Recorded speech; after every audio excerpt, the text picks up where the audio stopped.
days. And Martin Luther King got killed. What was his name? The other guy, Kennedy, one of the brother.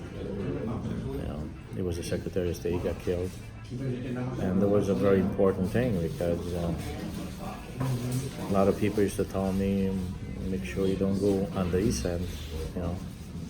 I said, "Why?" He said, "Well, there was a difference of, it still is today, black and white, So you had to be careful which directions you were going. You could have got hurt. That was pretty scary. That was going on, a lot of riots, looting, and that was the most frightening, very frightening. Was that happened as soon as you got here? Or yes, when I got here, yeah. Within about, I think a matter of a month. Really? I think Martin Luther King got shot. Then it was Kennedy. The city was up for grabs, especially, on the east side. I don't imagine that was easy to deal with. So was it more racially separated, like ethnically separated, or maybe class structure? Yeah, there was, like Cicero, you didn't see any Afro-American walk around the streets here. It was not accepted. They were scared, It's the same thing us when we were there. So there was the separation.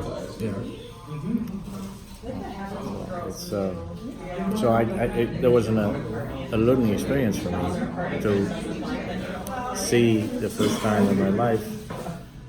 To see there was the separation of black and white and this hate, because I didn't have any experience in it. Just in a small town, you're from, everybody knows each other. And you come here and all of a sudden this thing happens. It was a learning experience, and I said, I didn't kill the guy, why should I? He says, well, you can't go, don't walk around on the east end because you might get hurt. Okay. Yeah. You listen to the people that they were here longer than you, and they advise you not to. It wasn't a pleasant thing. It was unpleasant. That should never happen, but the things are. So when you moved here, do you remember anything else, like big life changes, like in form, how do I say it? Like any big events that happened after you moved here that changed your life or anything? Not really. There was nothing that changed my life. It just just being in this country and the changes was already made, and that you have to accept things the way the customs here are, and the holidays to be celebrated like Thanksgiving and other things. But besides that, then you have to merge with that. You cannot be isolated. You have to participate into the holidays, into the customs, respect your neighbor, maintain respectable yourself and the property. You have to assimilate with the rest of the group to be an Italian American, to be an American. Then you apply to be an American citizen. I have a dual citizenship. I have Italian and I have an American citizenship. So, at that time was it was offered. You could keep both of them or just give up the Italian one. I figured, well, I'll keep both of them. You never know, in life. It was useful when when it was September 11th, because we were in France when it happened, France and Italy, and I was able to travel with the Italian passport. Yeah. I brought, I didn't think about that. yeah, I brought both with me. Have they since changed that? No, it just that at that time, Americans were targeting and someone that told me, he says, on political, he says, if I was you, if you have an Italian passport, use an Italian passport in Europe. But when you come in the United States, you present your American passport. So I was, when I went to the hotels and you have to present your passport, I presented an Italian one. It was because Americans were the target. So you try to not to be raising a flag and say, hey, I'm an American. Until we got here, it was pretty scary. Believe me, we were there. We almost got stuck.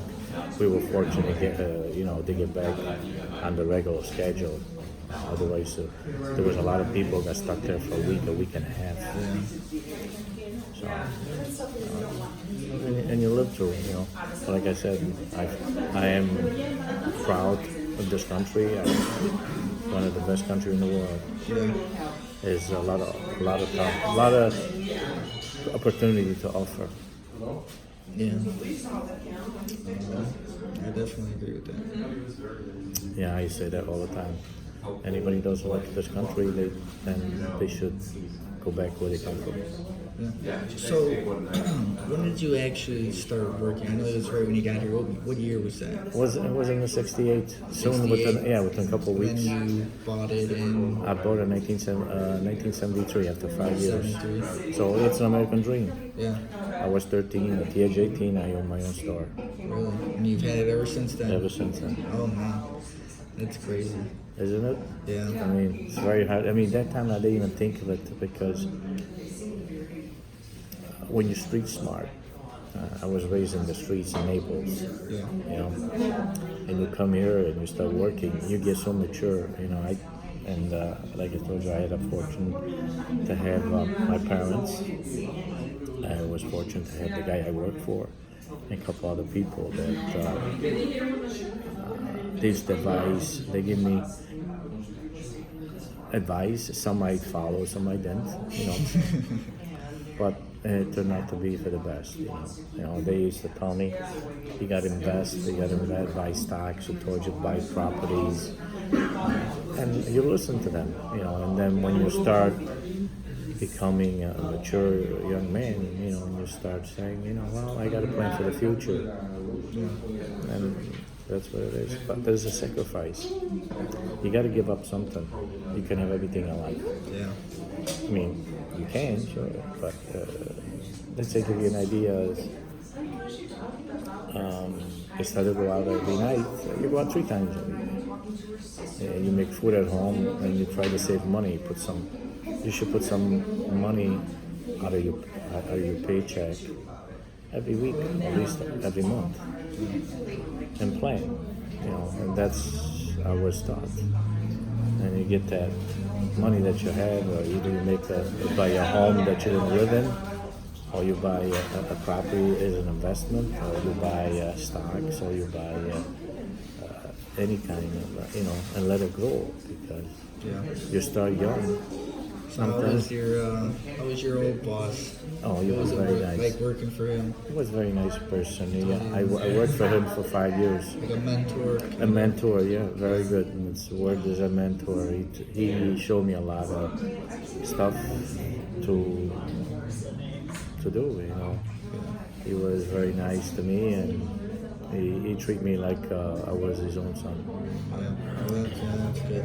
Yeah, so I was fortunate. I mean, I was one of the guys that I was fortunate to have these people around. My parents, him. Like a support system. Yeah, if you did something wrong, he told you, not to do it. But So when I graduated high school, I told my father, I said, you know what, I really don't want to go to college. I said, you know, I just like, I want to make always a fast buck. I always wanted to make money. And I used to make money at home. I used to go to Maxwell Street and buy some items, like, you know, decals of soccer or Italian flags, Polish flags. I used to go to Maxwell Street, and then when kids around the neighborhood, they knew I had them, and I used to sell them. So I made money out of it, even in grammar school, in high school. You know, like here was like a mixture of ethnicity, Polish people. So I used to buy the decals and just buy from them. Yeah. I sold other items, you know. So I always made money. I shined shoes. I worked here. It was fun. To me, it was fun, enjoyable. So, what was the reason that he was selling this place? What made you wanna buy it instantly? Well, the thing is, I worked here, so I knew quite a bit. And he wanted to go back to Italy. Another fellow that at that time, yeah. So he was another Italian owner that owned it. Yes. And you When I bought it, yes. wanted to go to- He went back to his hometown, and he just passed away last year. I kept in contact with him. I seen him 3 years ago. I went to see him, and he was very sick. And we talked. We had some few hours together, and It was probably pretty cool. yeah, he was. Imagine it'd be Oh yeah. nice So seeing yeah, him. that's right. The name of the place we kept it the same, Freddy's. He started. Name? Well, his father was Freddy's. Then he got it from his father, and then I bought it from him. So we always kept the name Freddy's. Yeah, that's crazy. Yeah, what do we? Freddy's was Ferdinando. I wasn't expecting to be another Italian owner. Yeah, it was three owners. And by chance, do you know how long he was here for? Oh, yeah, until he- he decided he wanted to go back to Italy. He was here, I would say maybe for 25 years. 25 years. And he went back real young. At that time, the dollar was very strong. Yeah. And he bought a lot of land of chestnuts and cherries. And he had enough investments that he had a good return. Do you have any aspirations of ever going back to Italy? No. No. I mean, just go on vacations, not to go Vacation? back. Yeah. Yeah. It's not when you look at. Even though my parents went back, Yeah. you know, my parents came here, stayed 20 years, and then they went back. They left too? Yeah, they left. When did they go back? They went back around 89. 89.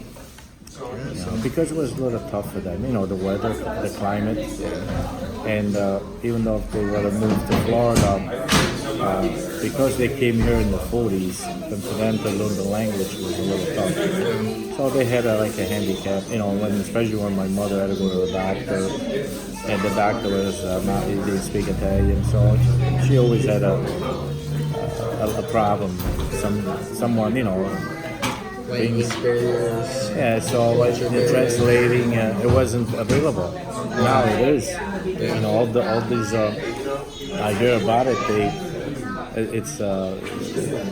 They get them. You know, they get these interpreters. But anyway, after that, they went back. They lived there and they passed away there. Yeah, they lived there for another 20 years, and. They both were in 87, 84. And, they're buried in Italy in the cemetery in town. And when we go there, we just pay them visit. And then we go. And that's how it is, you know. Do you have any kids? No kids. Yeah, I can only imagine moving to a whole other country with no interpreters, no one. Yeah. No, I can only imagine like the language barriers and culture barriers. Well, and, the thing is, it was not accepted to speak another language. Like, for instance, here at Freddy's, you talk, let's say in the 80s, and we would have conversed in Italian with the help of my parents, and there were Americans around, customers. It was not accepted. They really, What's that like? I just like today that maybe you walk into a place and you hear foreign speaking, and you're in this country. You say, well, this is America. Why are you speaking another language? What are you gonna do? You know, some people didn't accept it. We are in a melting pot. This is a melting pot. Especially Chicago. Oh my gosh! You know, Chicago, New York is even worse. Yeah. So what made you guys move to Chicago versus maybe New York or other big town? Big That was here because the sponsor, which was my aunt, my father's sister. That she was born in this country, so she was able to come here, and she established here in Chicago. The reason was because her uncle, my grandfather's brother, was in Chicago.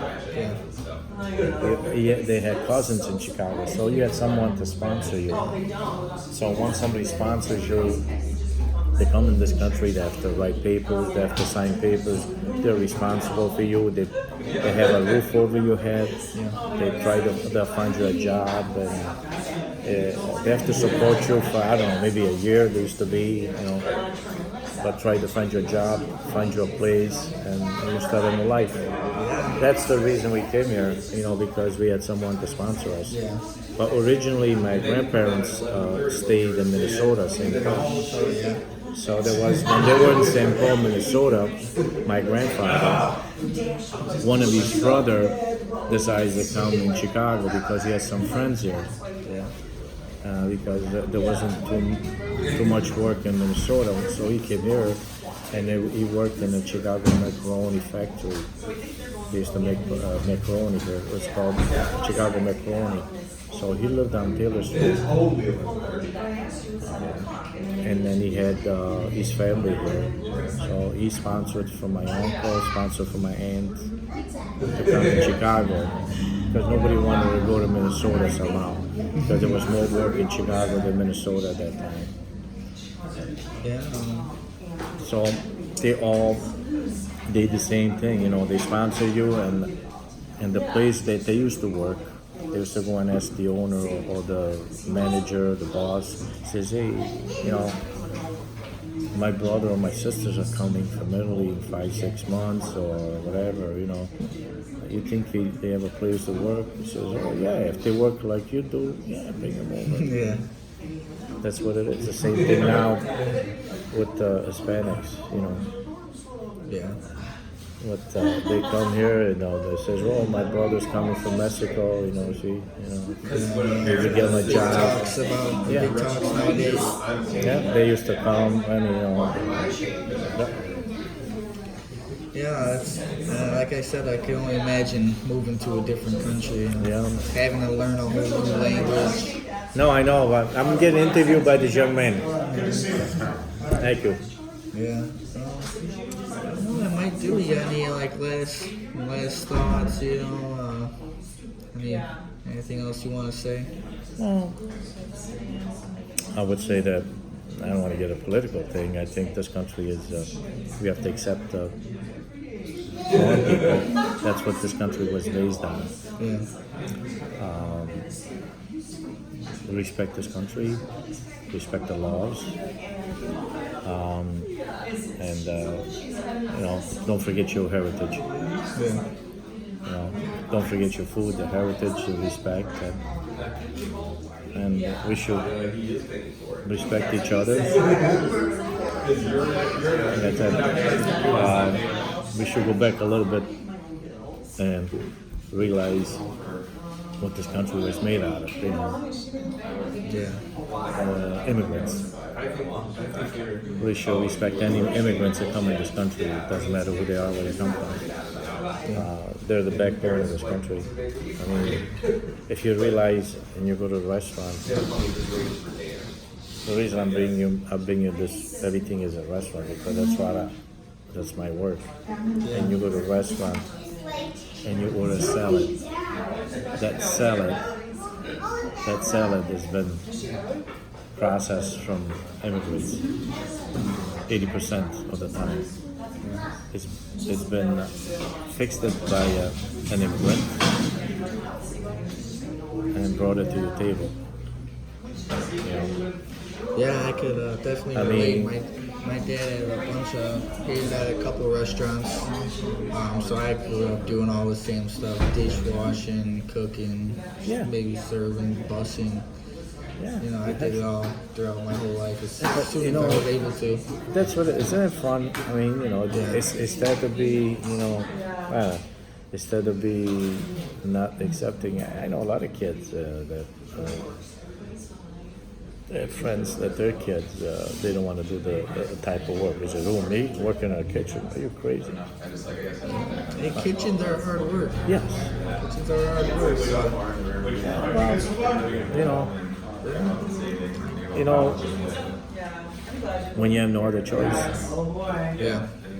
and you need work and you need a job, and do anything. I even, believe it or not, I had a push cart. I used to sell Italian ice on Cermak Road in Austin, in a push cart. Really? You'd be surprised how much money you're making. You just get a bottle of water. Anybody that wants to work, you go get 2 or 3 cases of water that they pay maybe 50 cents a bottle, okay? With some ice and all, put them in a cooler, and you stand in the corner, stand by the expressway, okay? And you sell, and you could triple your money, and you could sell 2 or 3 cases of water. You'd be surprised. At least you could bring honest living. Let's say you. To me, when I see people like that, I say, "Oh, give me 2, 3 bottles." Okay, and they sell, let's say, $2 a piece. A hot day, you pay $2 a bottle if you're thirsty. He's got ice. The man is willing to work. Maybe he's out of a job or he doesn't have other capability to do work. So he buys water from a place that costs him 50 cents. He sells it for $1.50. So you figured if he sells 2 or 3 cases of that, it makes $50, $75 for that day. Yeah. And just you get a cooler. And I seen him by the expressway. I used to do it once in a while when we had something going on Cermak Road. I took a push cart. I took a couple buckets Italian ice and made myself $200 or $300. Yeah. I feel like it's all work ethic. Yeah, that's what it is. We need work ethic. You said it, work ethic. It's what's missing in some of the families, some of these kids. Yeah. I mean, Well, I think I'll end that there. okay.